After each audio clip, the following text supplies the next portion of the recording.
মৰমৰ ছাত্ৰ-ছাত্ৰী 12 নম্বৰ অংকটো চোৱা। 12 নম্বৰ অংকটো এখন চকীৰ দাম 375 টকা আৰু এখন মেজৰ দাম 725 টকা। 5খন চকী আৰু 7খন মেজৰ মুঠ দাম কিমান হ'ব? ইয়াত দুটা কথা কোৱা হৈছে।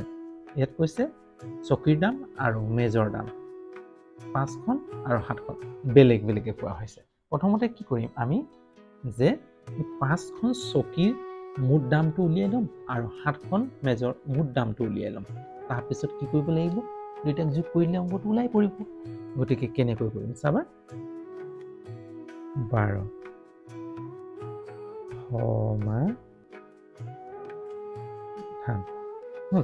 প্ৰথমতে আমি লিখিম এখন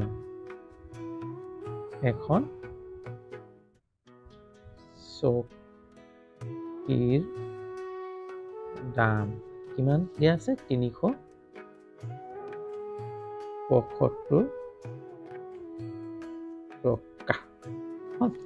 তেতিয়াহ'লে 5খন চকীৰ দাম এতেকে 5খন চকীৰ দাম 5খন চকী দিয়া আছে নে?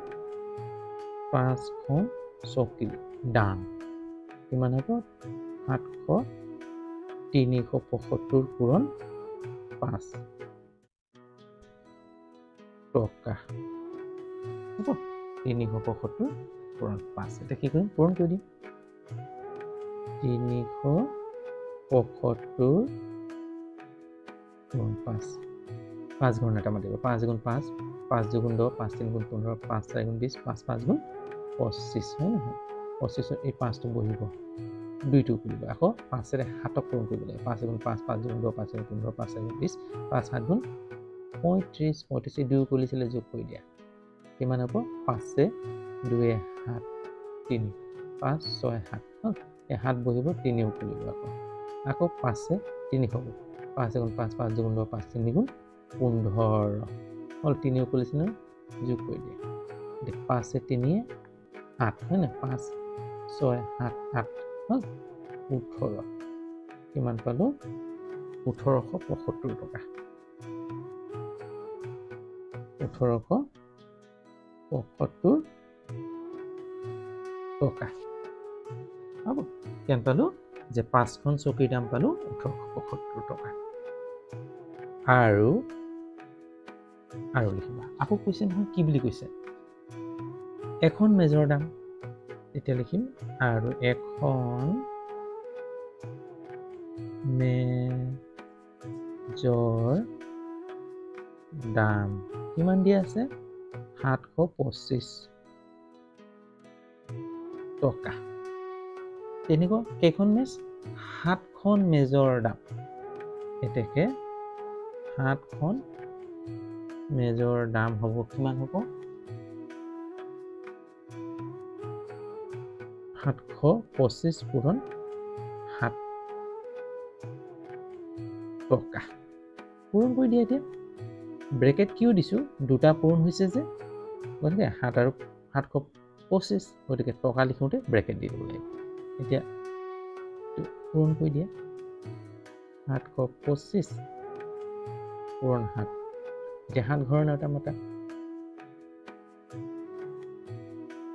7 গুণ 8, 7 দুগুণ 14, 7 3 গুণ 21, 7 4 গুণ 28, 7 5 গুণ 35, 35ৰ 5 বহিব, 3ও কৰিব হ'ল।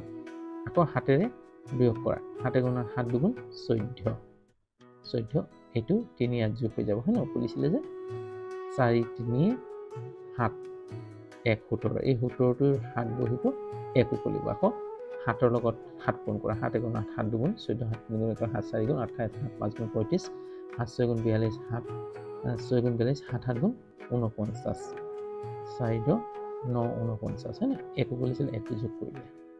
9 1 10, 10 হয়, 10টো 0 কৰিছে, 1ও কৰিছে, হয় নাই? আকৌ 4 1 5 50 পালোঁ। এতিয়া কি পালোঁ আমি? 5075 টকা। কিমান হ'ল এতিয়া?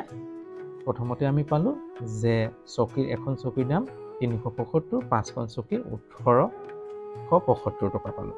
এতিয়া এখন মেজৰ দাম 725, তে 7খন মেজৰ দাম কিমান হ'ব? পূৰণ হ'ব 5072 টকা। এতেকে কি সুধিছিলে? মুঠ কিমান দাম হ'ব?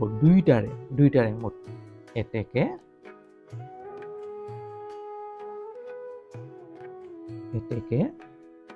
5খন কি চকী আৰু কেইখন? 7খন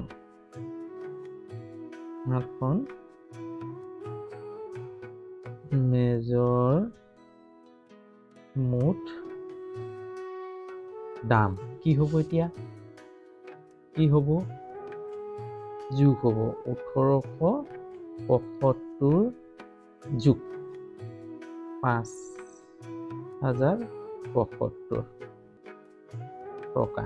দুটা যোগ কৰি দিয়া হ'ল। এটা যোগ কৰি দিবা। যোগটো মই এটা তলতে পাতি দিছোঁ দেই। 1875 5072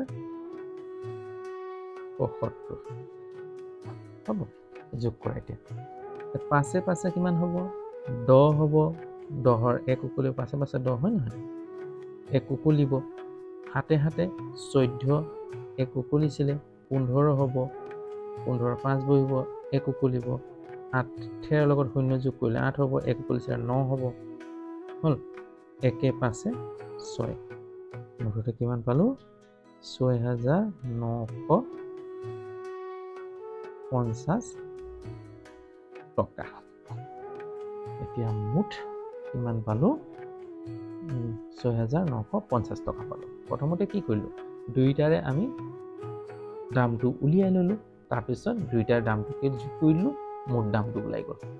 গতিকে এই ধৰণে আমি কৰিলোঁ।